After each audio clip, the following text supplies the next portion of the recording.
Hey Danny, how you doing, man? Do you bleed? You will. What if Yeah. you just went, no? No, I have no blood, actually. Yes, I am bloodless. Would we have seen Batman God. then plot for another year to make a different plan to kill Superman? God knows. Yeah. Oh, fuck knows. This fucking film. But anyway, before we get into that, let's do the ceremonial spin of the wheel and the 10-minute bullshit. Okay. Unless you would like to take over for this one, Lewis. No, I have some backup bullshit ready to go if needs be, but Right. please, Okay. spin that wheel. Fair enough.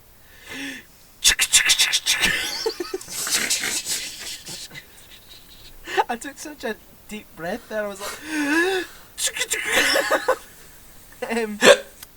we've landed on Lewis Capaldi. Have we now? Good stuff. Yeah, Do you have strong opinions about Lewis Capaldi? people keep saying that they remind me of him, or I remind them of them. Him. Really? Yeah, I mean, you don't look similar.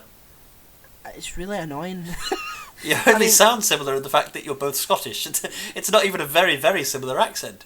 Yeah, like I did a couple of live streams, and I have some direct messages as well. And, Right. And on the live stream, people were like, "You're like so much like Lewis Capaldi," and the direct messages say, "Do you know Lewis Capaldi? You look a lot like him." I don't see Good it stuff. myself. Good stuff. I don't understand why, but I think that's just a sort of people who aren't from Scotland thing. I think they think that Scotland is just 2 streets long, and everyone just knows everyone there. And everyone in Scotland has lied about knowing and meeting Lewis Capaldi. Do you know what I mean? I don't know him, but I've lied about knowing him. I briefly sort of walked past him at the hotel that I was in for 4 o'clock club. No, was, you didn't.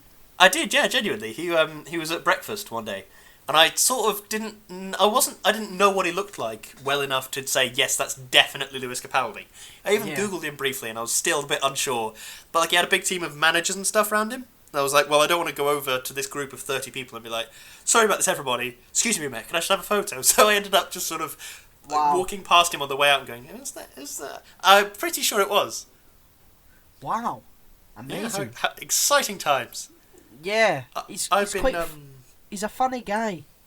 Yeah. I remember watching that video of, I think it was either Adidas or Nike sent him like a tracksuit, and he put Yeah. it on, and he was like making a joke about going into the pub and all these women flocking to him in this green and purple tracksuit, and it was really, really good. Yeah. He did a video where he went back to his hometown in Bathgate, and he went into the place where he used to perform, and it was just empty, and he kept going on about how everyone is just gonna be there and all that, and he kept patting the regulars on the shoulders like, "We'll do photos later. Don't worry." Just walking about, going, "Oh, alright guys, do you miss me? Aye, it's me, it's Lewis. You hardly recognised me there, didn't you? Ho ho, makeover," like that. He's not afraid to take the mick out of himself. No. I do always admire that in a person, I and really- especially in a celebrity. I really admire that. He's like, I think he's that is what he's like in real life. Yeah. I'm sure some of it is amplified because that's what you do. But did you see him in Graham Norton? I didn't know. Oh my god, it's so funny. It was Jim Carrey, Daniel Kaluuya. Is that how you pronounce his second name? From Black Panther and Get Out. Yeah, that's right. Yeah. Don't want to botch his second name. It was there were and there was another lady there. Oh, I can't remember her name. They were promoting that new film, Queen and Slim. Queen and Slim. Yep, that's Let right. me Google it quickly, and you carry on with your story, and I'll chime in with the name at some point. Yeah, so he does what most singers do in Graham Norton. That he sort of performed one of his songs and then he came over, and it was just 4 minutes of just him talking, just talking rubbish. He was talking about how he was at the Grammys. I think Sure. I think it was the Grammys. or was it the Brits? No, it was the Grammys, and he was invited, and he was saying, they have these seats for you know, and there are people standing by so that if somebody wants to go for a pee for a poo, then they can go to for a pee and a poo, and someone will sit in to make it look full. I didn't need any peas or poos while I was there, and I sat back down, and this woman came over, and she was like, "Oh, I'll take this seat now," and I was like, "Whatever do you mean?" And she went, "Oh, if you want to get up, I'll take this seat now," and I was like, "I don't know what the fuck you're talking about," and she went, "Oh, is this so this is your seat then? This is your seat?" And he was like, "Listen, I mean, I know I didn't win anything, but I thought I'd be allowed to stay to the end." That's like the oh god, there's that James Acaster bit he did on I think it was one of these breakfast TV programs on on the weekend, like James Martin cooks a fish or whatever the fuck it is. Yeah. But they said, "Oh, James, you were on Bake Off, weren't you? You did Celebrity Bake Off. How do you think that went?" And he said, "Well, I haven't seen the edit, but I presume I won." And of course, in the actual show, he lost horrifically badly, and like everything he made was terrible, and like they pointed at this flapjack he made and said, "So James, what's gone wrong here?" And he said, "Well, started making it, had a breakdown, bon appetit." I love that very absurd brand of humour that's just like, it is observational comedy, but in a slightly absurd way. I like that sort of twist on it. I like I like James Acaster. The lady from Queen and Slim is Jodie Turner-Smith. Ah, brilliant. I like James Acaster as well. His Netflix specials are great. I haven't seen any of them. I just see him fantastic, on mate. I just see him on these panel shows, and just sort of he's really funny on there. Yeah. I haven't been smart enough to sort of look him up a bit. I know he does a podcast.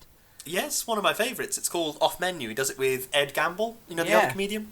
Yeah, and the two of them interview a celebrity and ask about their dream meal. And that's like the premise. And it is quite good, because sometimes they have like a celebrity chef on that actually says something interesting.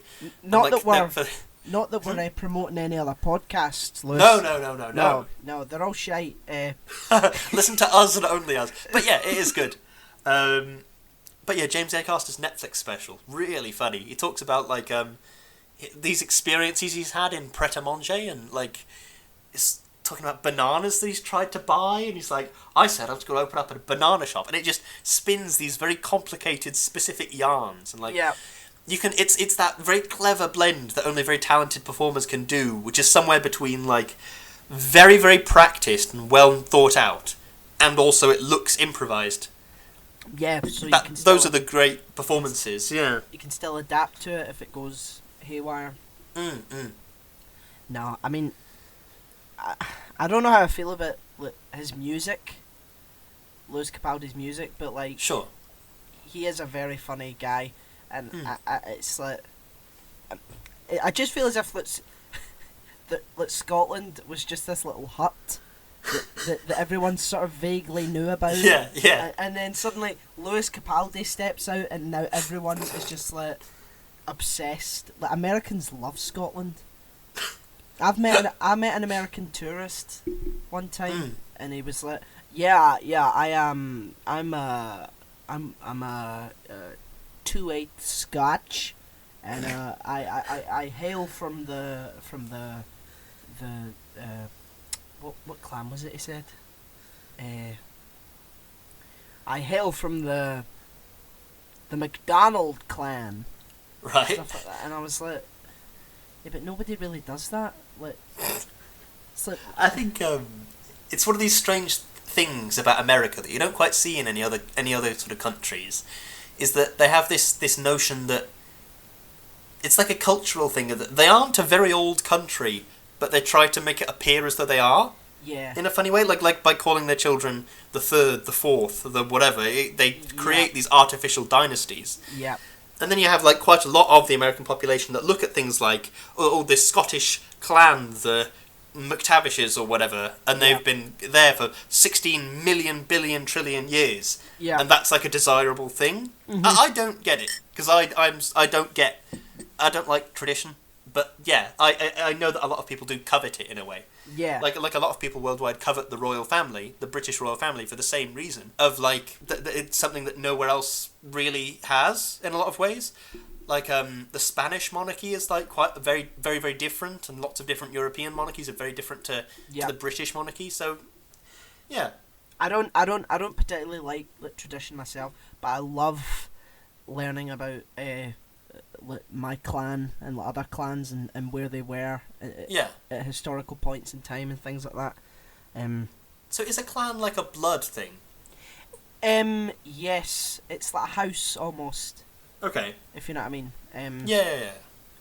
But there are septs, so it's like there's a clan, and then there's like sort of branches of that clan that can have different names to the main part of it. Sure. I'll see if I can find an example. Care clan, or clan care. It is. Sorry. All the other Clan Kerr members were like really kicking off then. Yeah. So the septs of Clan Care are Carr with an E, Tesford, and Care with one R. I see. Yeah. And our words are Cero sed serio, which means late, but in earnest. Okay, well that's good. That's pretty cool. Yeah. And apparently we were like mercenaries, who sort of skipped the lines between England and Scotland, and we would like hire ourselves to both sides. We weren't sort of loyal to one side or the other, and we were always at the borders, which was pretty cool. Pretty cool stuff. Yeah. The only Brindley claim to fame I have is there was a bloke called James Brindley who like invented the canals or something. Yeah, and I'm maybe related to him. Yeah. So that's kind of vaguely cool. Where does Brindley come from? I've got no idea. Brindley name meaning it's chiefly Cheshire, Staffordshire, and southern Lancashire. Well, I'm Staffordshire, so yeah. Habitation name from a place in Cheshire named Brindley, from Old English being burnt, plus woodland clearing. Ah, well, I'm a burned wood clearing. What an exciting day. I wonder if there's a house for I've you. no idea. An English house? I don't know. Who knows? Who knows? Well, there you go. Bit of history for you there. Bit of family history for everybody. Yes. Yeah. I'm a mercenary. I'm a canal engineer. The thing is, James Brindley, I think he had 4 daughters and they all died or something. Like I'm not at all related to him, but I'm maybe tangentially related through a brother or an uncle or something, which is a bit weird. Yeah, look, Peter Capaldi and Lewis Capaldi are not related. Despite contrary belief. Like everyone. Oh, I always thought Lewis Capaldi was Peter Capaldi's son. Nope, not at all. Peter comes from Glasgow, I think. Yeah. I think I might be presumptuous to say that he comes from Clydebank. I don't know, but Lewis lives in it and comes from Bathgate. They're two separate entities. Interesting. No, I always thought that was why Peter Capaldi was in the music video, because it was like his dad, so he could just say Dad. I thought that for a while, but apparently it's not. It's not even true. Huh. It's a happy coincidence. The more you know. The more you know. The more you know. Right. Is that enough bullshit, or do we need some more? Should we move on now? That was quite a tame bullshit, really. We just talked about things. No horrific jokes made. I know. Fuck's sake. No jabs at the homeless for not having pasta straws. Oh my god. Right, I've genuinely, for the day after we recorded the last podcast, I've been thinking about how much I hate Ross Geller. We're rewatching Friends at the minute, and like every time he does something, like there's an episode where he tries to kiss his cousin. The fuck kind of a crazy man is he? Oh God, Lewis, let it go! I can't let it go. He's not real. Oh, it's just a weird kind of loathing I have for Ross Geller. I don't know where the decision was made, whether it was a writing choice or a David Schwimmer choice, to just make Ross such a cunt. But good God. Oh, God. Anyway, have you got an opening statement? Yes. I'll say beforehand. We're reviewing Batman v Superman Ultimate Cut, which is different to the theatrical cut. It's much longer. And you get 100% more footage of, what's his name? Jeremy Irons chopping wood. So yes, that's what true. I bought the Ultimate Edition for. That's true. It was directed by Zack Snyder, written by Chris Terrio and David S. Goyer, starring Ben Affleck, Henry Cavill, Jesse Eisenberg, Amy Adams, and Jeremy Irons. Jonathan Irons? I was going to say Jonathan. Jeremy. Pretty sure it's Jeremy Irons, yeah. Yeah. Do you have an opening statement, Lewis? I do. A fucking weird film. I kind of like it because it's so pretty and it has some good Batman stuff, but then I think about it for more than 3 seconds and the rage begins to flow through my body. It's for me, this is very similar to why Suicide Squad went wrong. Is they had a lot of potential. Henry Cavill is a skilled actor, so is Ben Affleck, so is Amy Adams, so is Jesse Eisenberg, and yet somehow they ended up with something that was very subpar. Yeah. I've never seen Gal Gadot in anything else, so I can't comment on her acting ability, but I'm sure she's good. Do you know what I mean? Yeah, I'm sure she can act. She's a good Wonder Woman. Yeah, I saw Wonder Woman, and that's probably the best of the DC EU films, and she was good. She was good in that. A rushed and clumsy attempt to capitalise on what Marvel had spent years developing. The characterisation of its major characters were disgustingly misused. I can't say it wasn't interesting, but oops. Okay.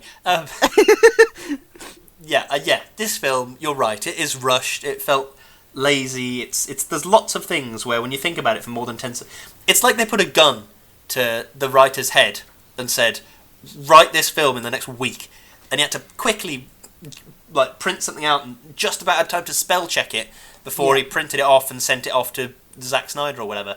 It's a lot of wasted potential, is what it feels like. It really is. It just is. And that's us. So we'll see you next week. Okay, time to complain the house down, Lewis. Oh, aye. Right. Okay. Shall we start with Save Martha? Get that out of the way.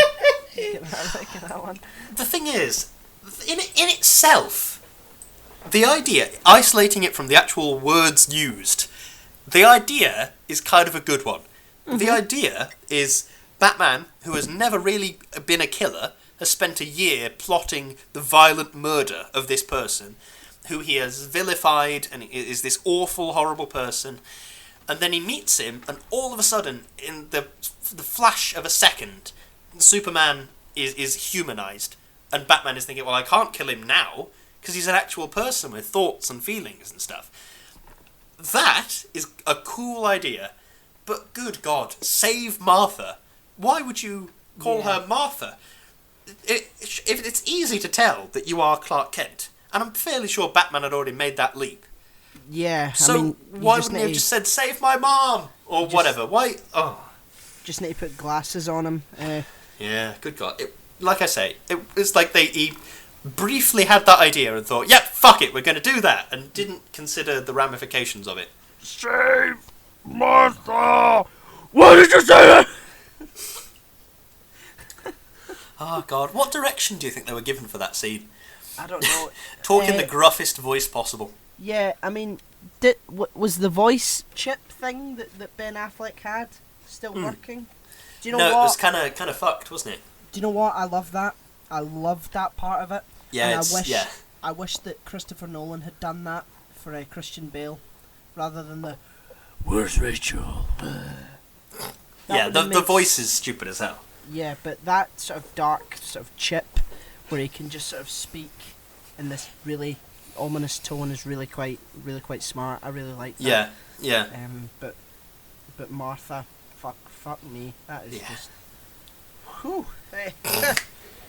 Jesus Christ. Okay, that's that one done. We got that out of the way fairly quickly. Indeed. Yeah. I have a question. Go on. Why didn't Bruce Wayne rebuild Wayne Manor? Yes, that's a good Because point. even if he's just going for a sort of a cover story of... Even if he's so immersed into the Batman lifestyle that he never wants to go back to being Bruce Wayne, and he just wants to be Batman forever, so he's going to live in the Batcave, surely it would be a good covered story to be like, a local philanthropist, Bruce Wayne, hires 100 builders to repair this house over the course of a year, or whatever. Yeah. Surely that's a better way to... Oh, God knows. Yeah, I have a feeling that the writing of this film isn't really that good. No. It's the aesthetic, I always thought. It's maybe the burned down house is the aesthetic he's going for. Yeah.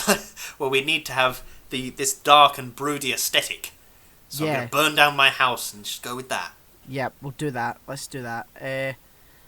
And I have one, Mm-hmm. a nitpick.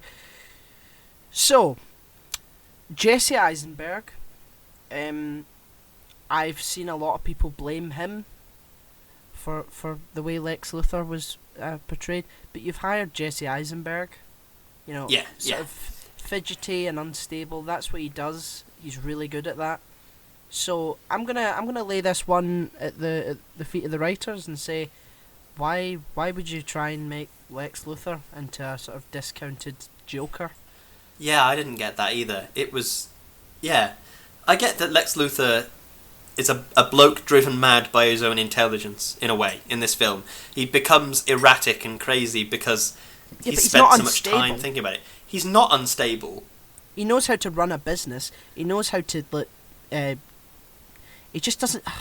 Yeah, that's an even better point. Did Lex Luthor come to the head of the company and just be like, right, well, I'm going to hire a load of people to do this for me, and then Yeah. I'm just going to go fucking mental and sit in a cave and Yeah, so cut is he? kryptonite stones open and... Because it just sounded as if my dad died and then I got the company. It doesn't sound as if it was his company. Do you know what I mean?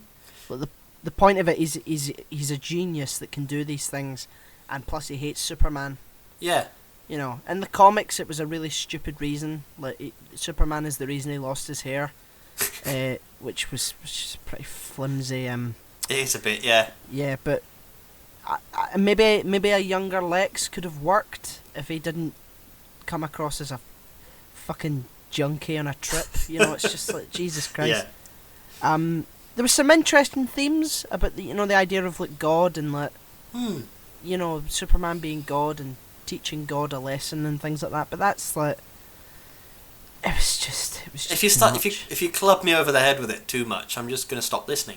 yeah. I think that's what makes films like Ex Machina good. Is that it's on the surface it is still a film about a robot and a super intelligent bloke and a victim bloke.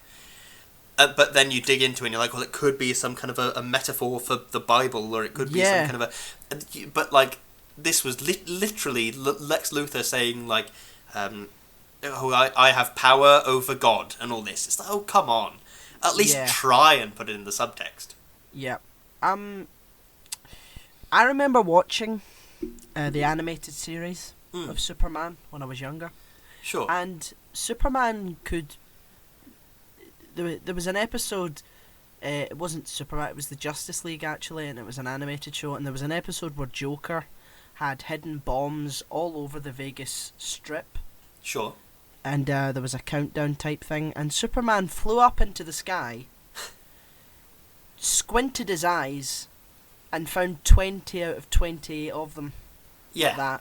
And Lex Luthor hides his mum in a warehouse, and this Superman, who's meant to be God, who's meant to be really, really powerful, couldn't just sort of scan the city with his X-ray vision, but oh, there she is. Yeah, like even in the graphic novels, in the animated stuff, in previous films, Superman has been much more powerful than this film makes him out to be. Yeah, like, and he is powerful. They show Yeah. him being powerful, and then it's like, no, he has to fight Batman now. We're gonna have to kneecap him for this one. It's like, it's not consistent at all. It's like with is it Red Sun? Superman Red Sun? Did you ever read that? No, I didn't read that. Is that where he's like a Soviet weapon? Yeah, it's like he crashes. His shuttle lands in Soviet Russia instead of Yeah. in Midwest America. But yeah, there's this one bit where Stalin is having like a heart attack or something, and Superman looks at him and then goes to the library and reads every medical textbook ever written, and then comes back and is like, "I need to do some surgery on Stalin, everyone."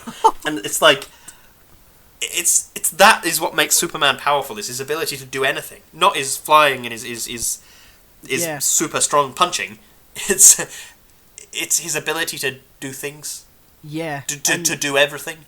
There was a film where he there's a character called Manchester Black Okay. who's incredibly powerful and because of a mutation in his brain, and Superman basically used his eye holes as a lens and cut out the mutation and made him normal. Yeah. Yeah. Just lasered it out without any problem whatsoever, and then suddenly it's like, where is she? It's like, no, you understand, you can find him, or sorry, you can find her. Just look up, just look at any building, she'll be in there. Fuck me, honestly. It's just, I get that Superman's whole thing is that he has this moral conflict to a degree, but good God, if he lost his morals for like 10 seconds, he becomes insanely, doubly, triply, a million times as powerful as he ever was. Yeah. Like, if he's just like, right, well, Lex Luthor's not going to be any help, so I'll laser his brain out and throw him off this building, and then he can go fast enough to do everything in the world quicker than anything, and so he, like, literally goes into every room in the city, every room on the planet in 3 seconds, Yeah. and discovers, oh, my mum's in wherever she was, Gotham somewhere. Like, what? It is shocking. It is shocking. Do you know what they tried to do? They tried to take The Dark Knight Returns. They tried to take elements of that and say, yeah, even though the film is shit as a whole, the fact that these two are fighting in the same fashion as Frank Miller intended them to, that will sort of make up for it. It's like, no. The only good bit about the film was stolen from someone else. Go fuck yourself. That is what annoyed me, is it seemed like, to me, the only good bits of the film were bits that that certain people weren't directly involved with. There was a small group of people doing other things, if that makes sense. Like the best bits were, like, even little things, like watching Ben Affleck work out in the Batcave. Yeah. That was probably Ben Affleck, Zack Snyder, and a camera bloke. And that was probably it to some degree. Yeah. They didn't need a huge team for that. But those were the best bits, because you get a sense of the dedication that Bruce Wayne has to this life of being Batman. Yeah. And that's what annoys me, is that the worst bits are the over-messed with bits. Sometimes it's like that old saying, a piece of art is never finished, merely abandoned. It's like, That's true. Yeah, okay, but at some point it just becomes fucking about with something until it gets too complicated and too weird. You can leave something alone, and that can improve it to some degree. Yeah, they were trying to do everything. They hadn't introduced Batman yet, so what they decided to do was, we'll introduce Batman and we'll pit him against Superman. Oh, and we'll introduce Wonder Woman as well, and we'll have her sort of be the precursor for the Justice League that's going to come about. You can't do that. That's cheating. No. You cannot shove in this. You've had one film. It's been Man of Steel, which was questionable at best. Superman destroys the city and then kills the villain at the end of it. I mean, it's like, that's not really Superman, is it? But it's a peek into conscienceless Superman. Yeah, if you're gonna go down this darker route, then fine, that's cool. It's a bit different. But no, the next film you release isn't Batman. It isn't Wonder Woman. No, it's a team up movie where two of the major characters haven't even been introduced. You've only got one end of the V. You've got Superman versus this entirely new person that we've never met before. And Batman kills people in this. Whoa. So what? You can't just do that. You have to explore it. If you were gonna go, this is a Batman that's darker and he kills people and his morals are much more flexible, then that could be interesting. Yeah, totally. That can be really interesting. For everyone going into the film, they assume, it's Batman, so Batman doesn't kill, that's his moral code. You haven't set anything up to sort of say that, and then he just smacks people's heads against walls and their brains pop out. It's like, oh my fucking god, who is this? Who is this person? It's bollocks. 'Cause if you're going to do a grizzled Batman that kills and is sick of Gotham's shit and is ready to kill anybody he needs to, then an interesting new take on Batman. But they were trying to do that without doing it, which is just bizarre to me. That said, aside from the killing, there was a lot of like very Batman-y stuff that I haven't seen in other films. That's like true. the conflict in the warehouse where he's taking on those 6 guys at once. That is pretty cool. That is very Batman. And I'm not even going to pretend that I didn't enjoy that. That was fucking cool. Yeah, like he was using different gadgets and he was like fighting 2 people at once with very little effort, and it was very Batman. And like little things like how the cape and the cowl are bulletproofed, and this is going to sound very specific, but it was something I've always felt about different Batmans. Batman in films has always been really skinny. Not skinny like a skinny person, but like when you read The Dark Knight Returns and Batman is fucking massive. He's a big bloke, like a big heavyweight boxer or something. Yeah. That's sort of what Batman is, and I think that's what I saw in Ben Affleck. Ben Affleck was massive for this film. Like I think I read somewhere his biceps were the same measurement around as his neck while he was filming this, which is kind of insane.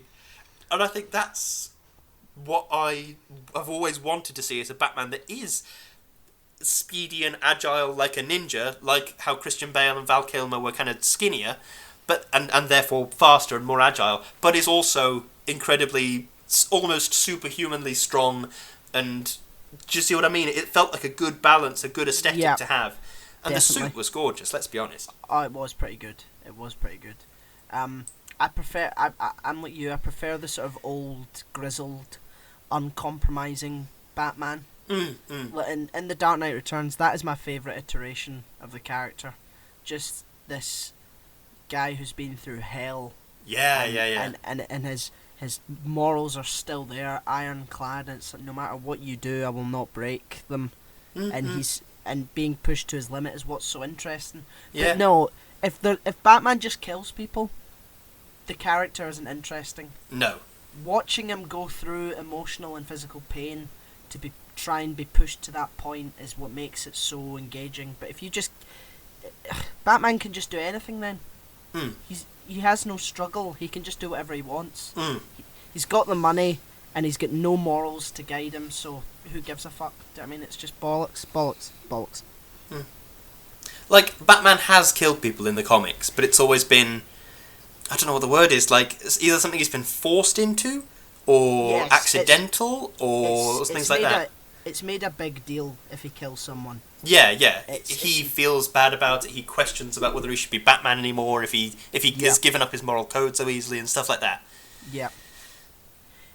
I'll say some good things about the film. The Ultimate Cut does improve it significantly. Oh, yeah.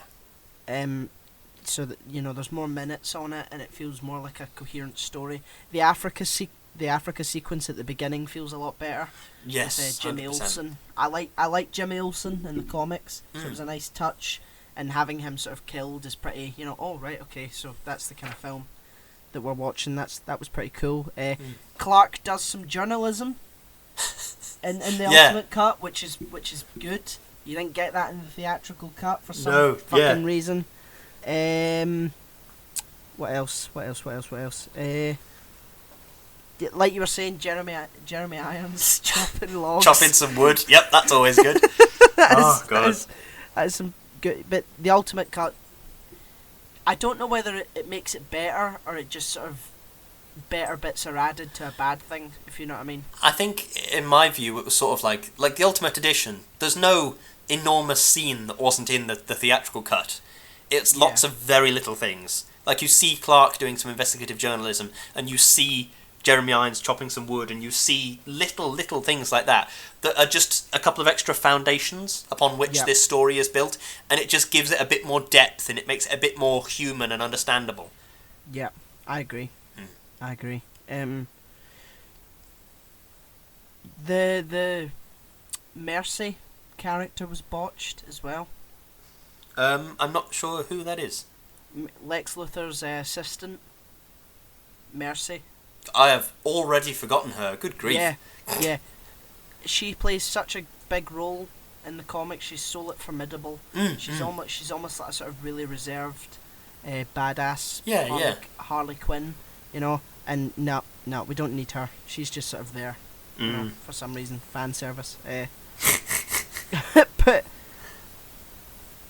the reason for both of them fighting to the death is so flimsy. Yeah, it's like oh god, what's that? That joke from Friends. This is the episode of Three's Company where they have some sort of a misunderstanding. That's the only. Yeah. If the way to resolve your key conflict is to have a conversation about it, then it's not a good conflict. Mm-hmm. Can you remind the audience of the reasons as to why they both decided to fight? Wasn't it like Batman decided... I've got this written down in my list. Why is Bruce so bad at statistics? He decided, since Superman is so powerful, if there's even a 1% chance that he could destroy the universe, which there is, then we should take that as an absolute certainty. It's like, hang on, no, that's not how that works.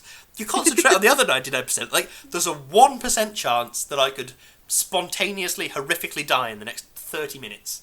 Yeah. But I'm not concentrating on that. I'm concentrating on trying to make a podcast. Yeah. Like, every single person has the capacity to do really bad things. Yeah. You can't prevent crime before it has happened. Yes, exactly. You know what I mean? And it's like, well, you can, but you need a lot of evidence to say, well, this guy is clearly going to do this, you know. But you're just going on, oh, well, he's got a lot of power, and you know, that's the way he was born. He hasn't really acquired it or taken it from anyone. That's just the way he is, so I'm just going to kill him. Yeah. And then you have the other side of the coin, which is Superman needs to kill Batman, because if he takes Batman's head to Lex Luthor, then Lex Luthor will tell him where his mum is. Yeah.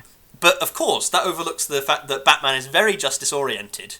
Yeah. And if Superman said to Batman, hey up mate, sorry, look, I know I'm a bit of a dick, but, look, they've got me mum, can we just put this on hold for a couple of hours while we go and get her? Yeah. And then even if he didn't go and meet Batman, couldn't he have just used his super speed and gone into every house in the world in a minute? Yes! Or couldn't he have used his X-ray vision and looked into every building in the... I don't... It's very... The conflict could have been resolved by a simple conversation. It really could have, but you know, if you were gonna set it up as, yeah, this Batman is very angry and much more rash and much more reckless, then fine. But again, you haven't set that up. No. Everyone that looks at Batman in this film is just going to be like, oh, it's Batman as usual. No, he's a bit different. He's a bit angry. So, well, you can't expect us to know that if you haven't set it up. Oh, fucking hell. I know it had a lot of potential, like you're saying. It had a lot of potential. I don't know. And and fucking, Doomsday's in it and Wonder Woman's in it as well. Yeah, and they're just very briefly... Oh, it's ridiculous. I think what seems to have happened is there are lots of very skilled people. It's like if you got all the world's best musicians and then put them with a conductor who's never conducted before. Yeah, and just sort of said, right, okay, play music, and they all play their own separate thing. Yeah. And it's like, yeah, the individual things are good, but together it sounds shite. Yes, yeah.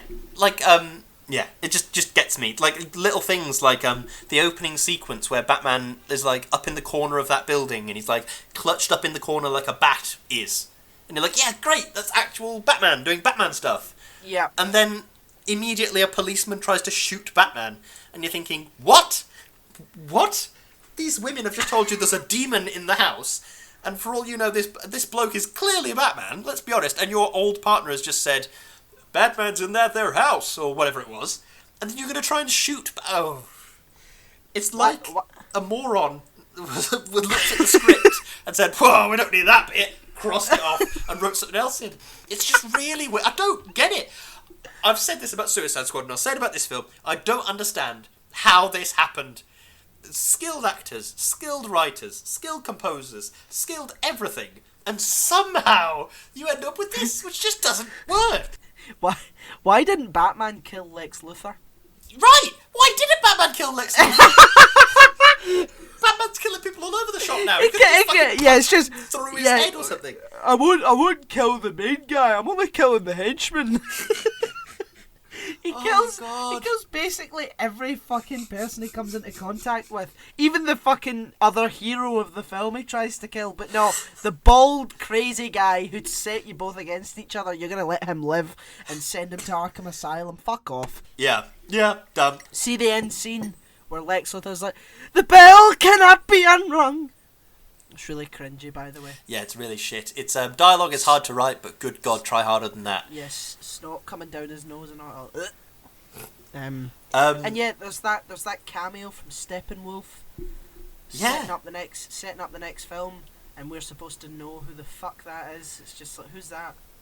Oh, and then he just disappears. It's all right. Okay, fair enough. That was one of my great gripes with I think it was Age of Apocalypse or something like that. The end of Age of Apocalypse, the X-Men film, there was like the post-credit sequence was somebody collecting like mutant hormones or something. The implication is to make like a super soldier or whatever, and they put it in this briefcase marked Essex Corporation.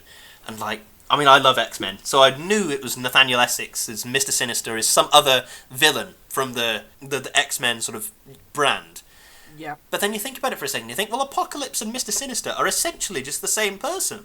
Yeah. And you think, well, you've just got two of the same villain. Because you had great enormous Doomsday thing that was essentially a big bloke that likes to punch. Yeah. And then you're going to get Steppenwolf in, who is a big bloke who likes to punch, and he is in command of several little blokes who like to punch. Yeah. It's a lazy villain. And he is a lieutenant of another big bad that we will never see now. Yeah. Yeah. Darkseid is the main villain, and we're not going to see Darkseid now. Because Darkseid could have been kind of interesting in a way. Yeah. Darkseid is like more like cognitive than a lot of other villains. He's more thinking about stuff and. Yeah, but oh well. Oh well. God. And then they had the fucking nerve to make Justice League as well with that fucking the famous moustache. Yeah. Oh. Did he grew it for, was it Mission Impossible or something like that? And then they just CGI'd it out, but it was so clearly obvious that his top lip was really fucky. God. Jesus Christ, I don't know. Meanwhile, Marvel is sitting there laughing their fucking arses off. Printing money on their homemade money machine. Yeah, David Ayer had the nerve to say at the Suicide Squad premiere, "Fuck Marvel." So no. You're getting fucked by Marvel, yes, but other than that, no. It's like when the iPhone first came out, and everybody was like trying to do a smartphone, and the iPhone came out, and everybody was like, "Oh, this is how we're supposed to be doing it," sort of thing. And now iPhones are at best equal to the best smartphones. Yeah, it's like that now. Like Marvel have shown everybody how it's done, and now everybody's trying to do it the same as Marvel. It's weird as hell. Yeah, it's the equivalent of I don't know. It's the equivalent of I don't have a good analogy. It's something really good and something really shit, sort of staring at each other, and the thing that's really shit is just saying ha ha ha. Being completely oblivious to their own failings. Yeah. Now I have a sort of semi-rant that I would like to go on.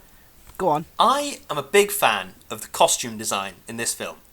Like Batman's suit, fantastic. Or like Alfred's clothes, even. Well, like excellent, and Alfred's like weird sort of aprony mechanics thing, and that was all great. Like Superman's suit, great, and I like that it was sort of looked like almost like scales. It was like the material was kind of weird. It was alien. But the thing I keep coming back to is, surely, like I get that it's comic accurate, but surely that is not a practical outfit for Wonder Woman to be fighting enormous aliens in. Yeah. Like the Batman, nothing is exposed to his body apart from his mouth and his eyes. Everything else is bulletproofed.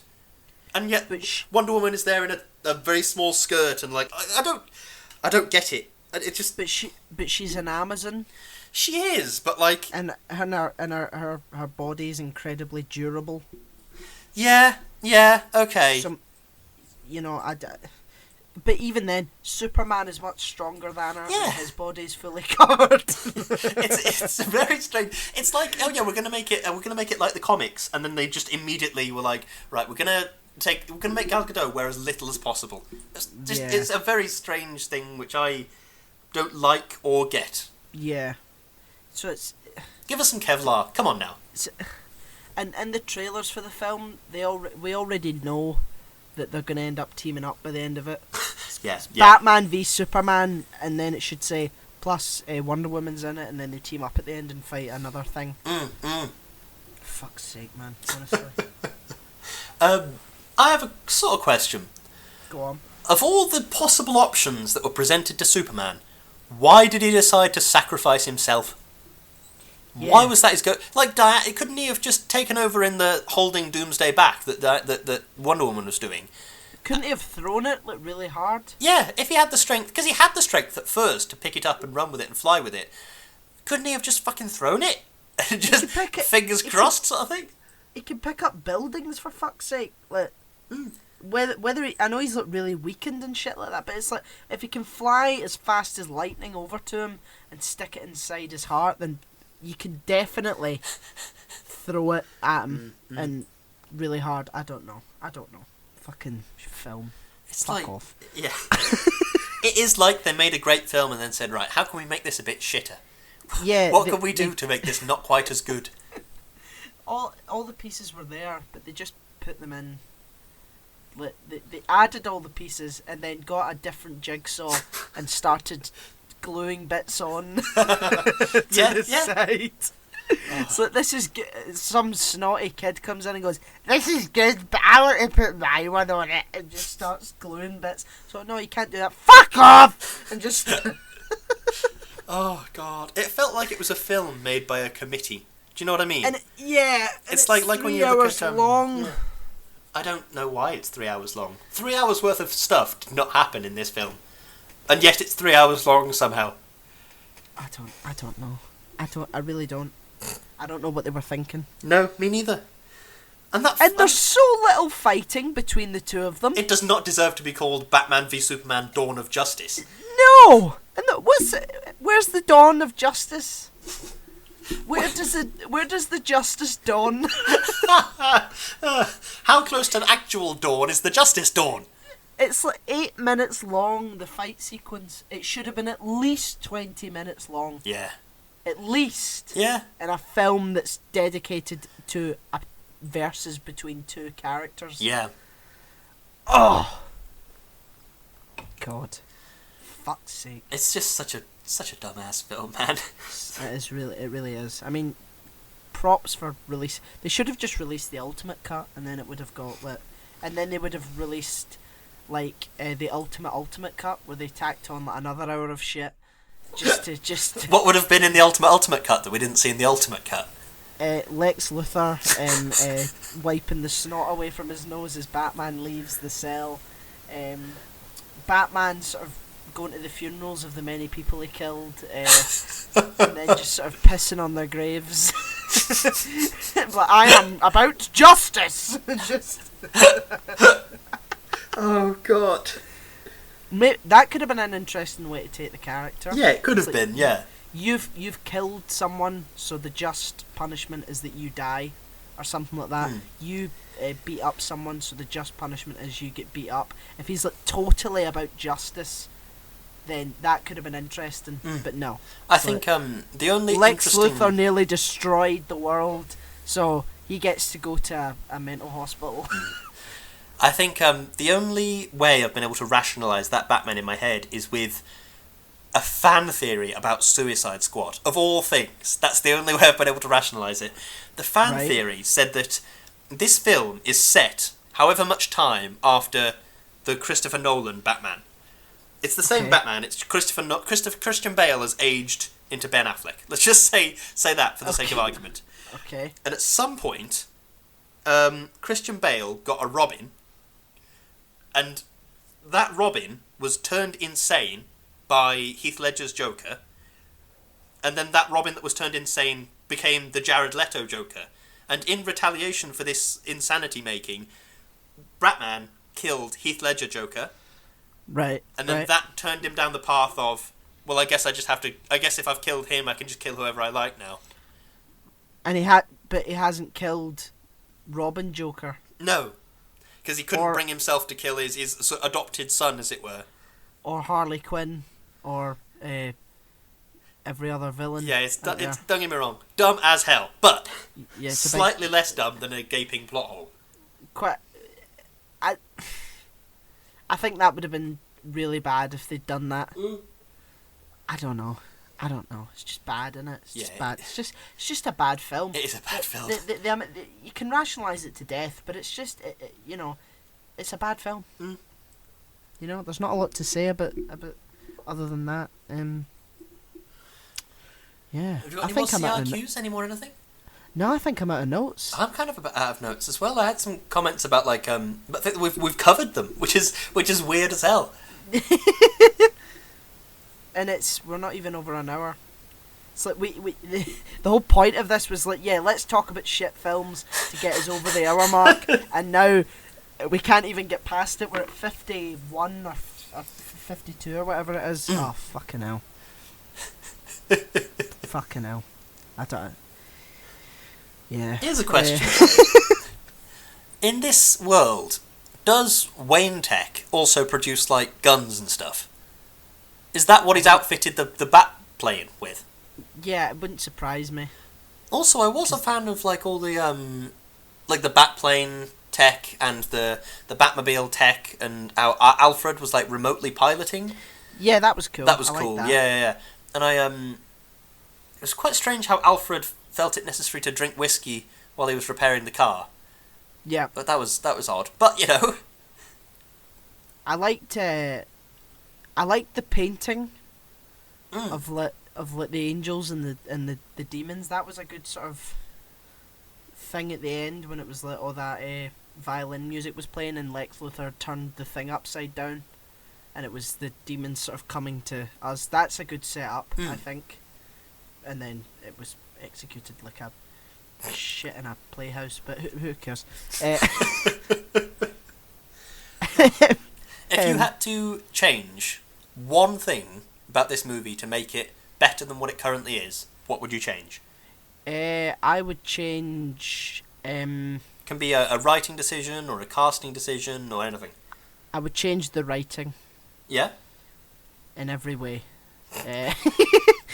I don't know. Let's try and remake the film, right? Okay. We're two executives. Okay. Warner Brothers, or who was it? It was Warner Brothers. That I made think it, so, wasn't it? yeah. So we're the two executives. We're responsible for making this film. Right. What are we doing? I think if we're remaking this film, I would keep the cast the same. Yep. I would, because I think they're all really good. They're all really skilled. And I think I would knock the religious imagery on the head. I would get rid of that, and I would have it be much, much more subtle. Yep. Because I think on the surface it needs to be a simple film in order to have a deep meaning. Like how John Wick has a very deep meaning because it's such a very, very simple, straightforward film. Yep. That's what I would say would be my first couple of things. I would get rid of Wonder Woman. Yeah? I wouldn't even bother touching any of the Justice League stuff. I would radically change the way Lex Luthor is. I would make him far more conserved and business-like than just this raving lunatic. Yeah. Batman, I would spend more time setting up who he is. Like, I would spend at least maybe like 20 minutes on him at the beginning of the film. Yeah, yeah. Just at least 20 minutes to sort of find out what he's about. Or if I had the power, I would have added in a Batman solo movie beforehand. Yeah, totally. Yeah, so there's a Batman movie beforehand, and what way do we want to go? Do we want to go like it's pure justice? If you kill someone, you get killed, or you get beat up, blah blah blah. I like the idea of a story that shows Batman's moral code being broken. I like the idea of him starting out as a very ironclad morals, Dark Knight Returns type Batman, and then at some point, like his wife gets killed, or his Robin gets killed, or Alfred gets killed, or something, and then he turns to a very brutal, like almost a thug. Yeah, okay, we'll do that. So that happens in that Solo movie. Man of Steel has also happened, and you know we can sort of keep that dark element. I wouldn't use Doomsday in my opinion. Neither would I. I think, as stupid as it sounds, it might have been good to see Jesse Eisenberg's Lex Luthor have like the Lex Luthor power suit thing that Lex Luthor always had. You know, the green and purple thing. Oh, I don't know. Like in the comics, it might have been dumb as shit. But I think maybe if he like, had one on standby and that's what he was building maybe, and he like controlled it remotely, or had people control it remotely when they realised maybe we shouldn't be fighting each other. Yeah, or maybe, yeah, I like or that maybe, idea. Yeah, or maybe even take it. They do fight, and neither of them win, and they're like bitter rivals. Sure. And the entire franchise arc is about them coming together at the end. That'd be a good way to do it, yeah. Or if you're going for that sort of total justice Batman, you could even have it be you killed Zod, therefore you deserve to die. The punishment for death is death. And have that be Batman's objective. And have him be in the Batcave making kryptonite vapor and kryptonite spears. And by the way, kryptonite spear. If you've got that much kryptonite, which is like the most kryptonite ever, or whatever it is, why are you going for spears? Why is that the go-to? Why wouldn't you just chip off a few hundred little tiny and stick them on the end of some bullets, or something that isn't a fucking spear? Arguably the most flawed weapon in existence. Yeah, kryptonite like blew up, and yet years after, there's still fucking huge chunks of that rock floating over to Earth to say anyone's pockets. I mean, it's like, fucking hell. Who's the big bad going to be? Is it going to be Darkseid? That would be cool. Darkseid would be cool. Yeah. I like the idea of Lex Luthor being sort of having Darkseid. I keep saying Darkseid whispering in his ear, sort of thing.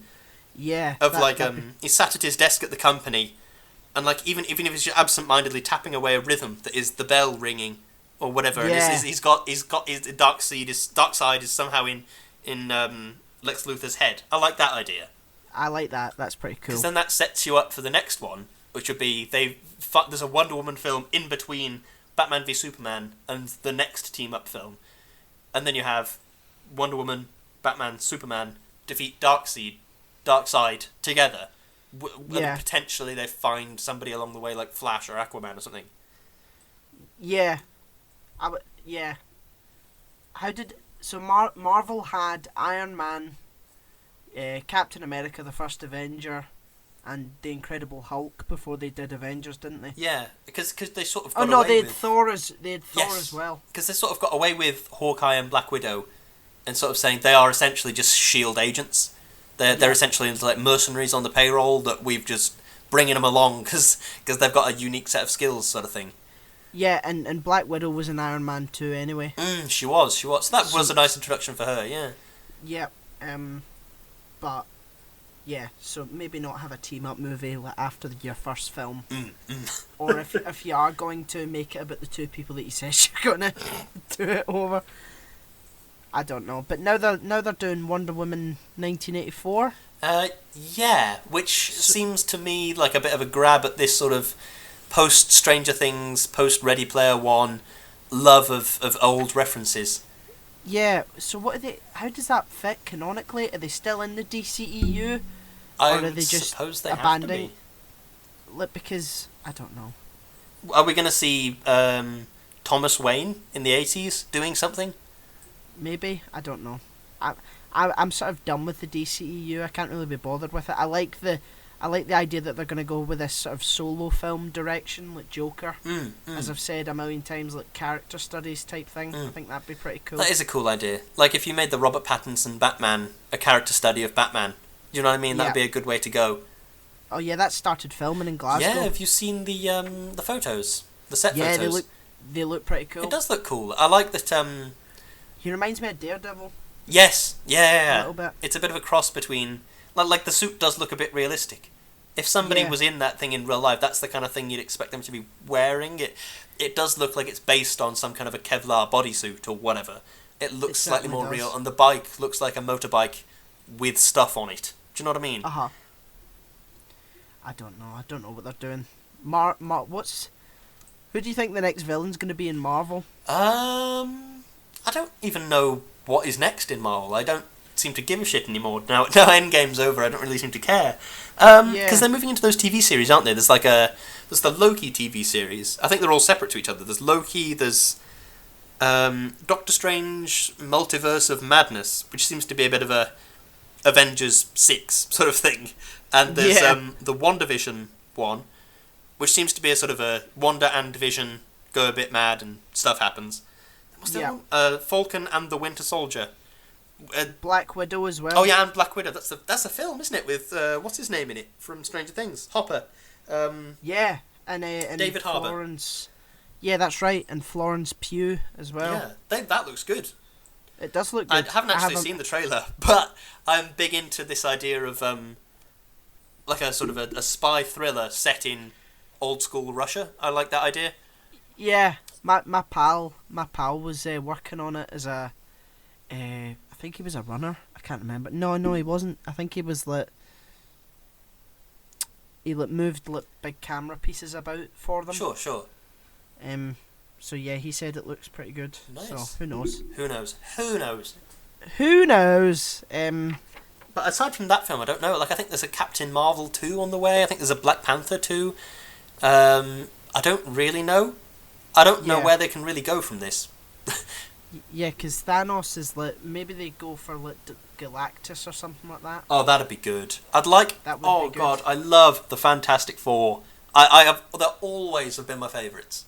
Like, Aren't they bringing them back? Aren't they sort of incorporating them into they are, Marvel? and I'm psyched about it. I had forgotten hope- about this I when you hope asked they me just do. now, but I really hope they do. Like, they were thinking about casting John Krasinski, supposedly, from The Office. Thinking about casting him for Reed Richards, which I think would be brilliant. Wow, that And, would be quite cool. But no, I love Fantastic Four, and I love Galactus. I would love to see a Fantastic Four Galactus movie done well. Yes, Something that so would isn't the Johan Grufford Like- and Michael Chiklis ones, and it isn't the Fant Four Stick horrible Miles Teller and Michael B. Jordan have a go at. Oh, that was weird.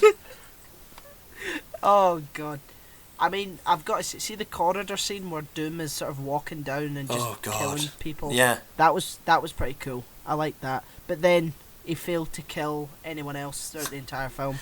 it was kind of dumb when the whole reason that Doom was wearing a suit is because his spacesuit melted to his body or something. So what? No, Yeah. it doesn't. I like Doctor Doom in that he's got this sort of medieval, almost feudal view of like the society, and he like views himself as this god king type thing. He's very intelligent and has this. It's almost like an Iron Man suit is what he wears. Yeah, and he's from Europe. He's not fucking American. Yeah, he's from Latveria, which I don't think is a real country. I think it's made It's up for like- the comics. Yeah, it's like his country that he's sort of conquered. Yeah, and I like that he sits at the intersection between sorcery and magic and technology. Yeah. That's always been his sort of USP, is he's sort of managed to sort of master them both. And he's not your sort of, he is like a series arc villain. Yeah. He's that kind of caliber. He's not just the first thing that you put in. See if in the Avengers going forward, see if they made him the big bad. Mm. I would be quite excited for that. So would I. There's It's a something lot very of. different. I really like the Doctor Doom stuff. I always have. It's Yeah. I've always felt a bit annoyed we haven't really got a Fantastic Four film. Like the old Oh. school ones with I'm going to keep saying his name wrong. I think it's Owen Griffith. I think plays Mr. Fantastic, and I think Michael Chiklis was Ben Grimm, and then Yes. oh, who were the other two? It was Chris And- Evans and was Chris Human Evans Torch, was- and was it Jessica Alba? Alba? Yes. Is that her name? That's right. She played Susan, didn't she? Yeah, and they were good, and the films were all right, but they weren't great like the No, Marvel they films were in were about to be at that time, and I just really want a well done Fantastic Four film. So That's do what I. I really want. That That would be pretty cool. But guess not. We're doomed to forever have vaguely shit ones. Oh, we're doomed not to have Way. Fantastic Four. Oh god, but yeah, Galactus and Doctor Doom. That's where I want them to go. Yeah. Who else are bad guys in Marvel? There's like huge, huge like Universal End Game baddies. Let me think about that for a second. There's one thing that might be good is the Shi'ar Imperial Empire.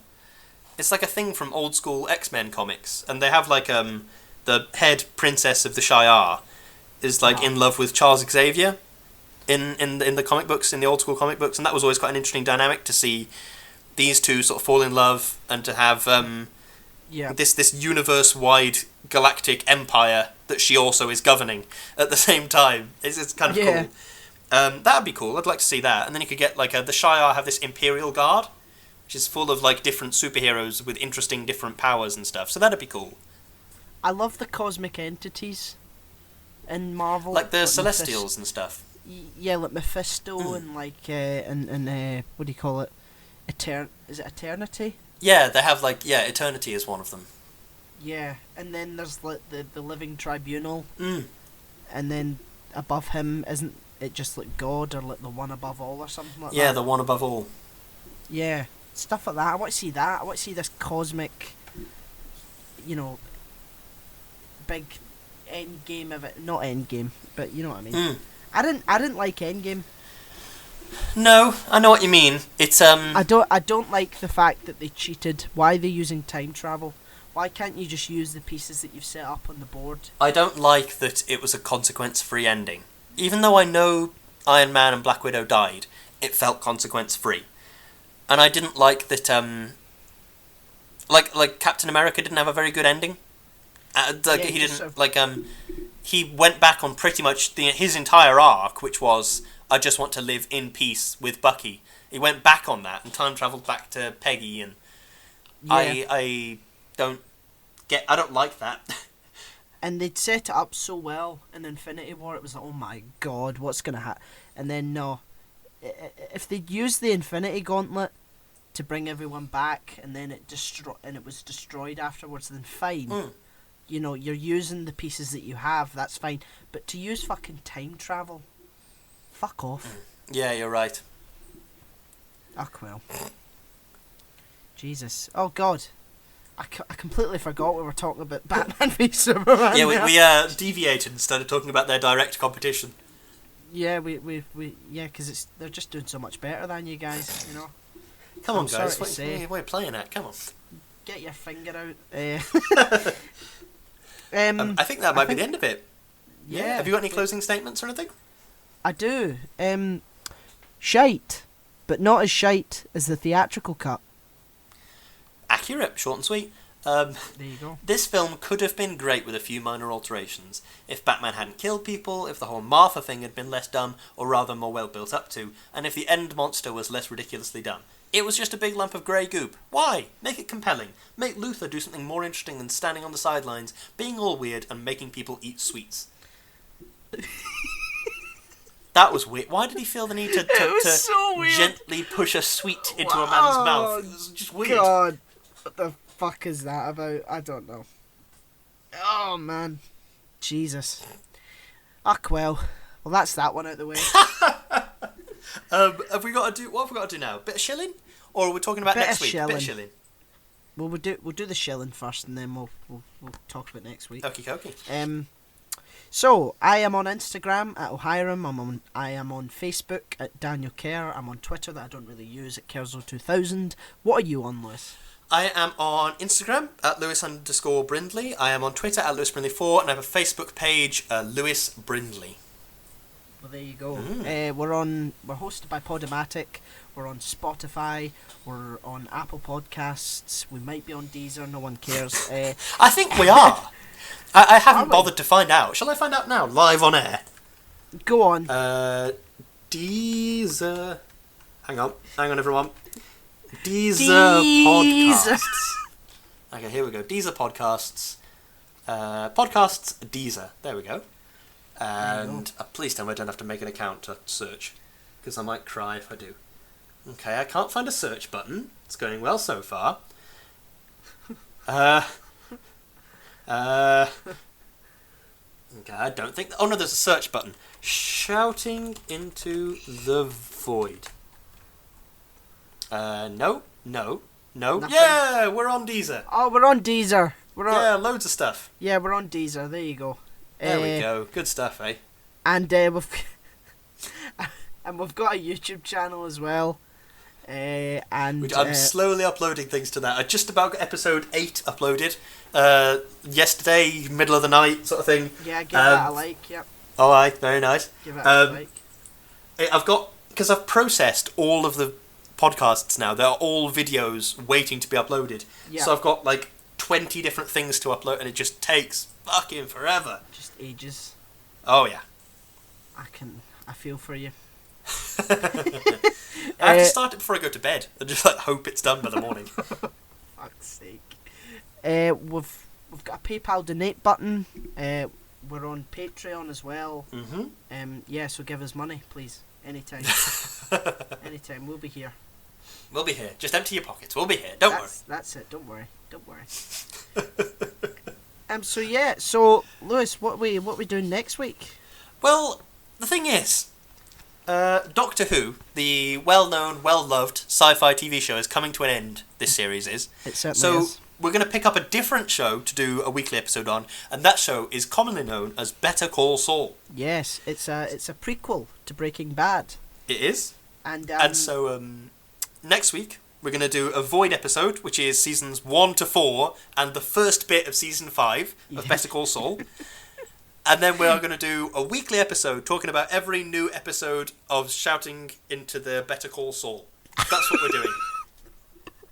Yeah, it's complicated, but don't worry, you'll enjoy it. Yeah, well, it'll come out eventually, somehow. We'll figure it out. Yeah, don't worry. We'll do it. We'll get it done. Good stuff, eh? God. Well, thank you very much for listening to our ramblings about superhero films for a long old time. Yes, thank you. Thank you so much. I'm going to go and have a cold bath. Oh, ugh. It's disgusting. That's not nice, Lewis. Thank you so much for listening. Yes, thank you for listening. We shall hear you, see you, listen to you next week. Well, hey. Play.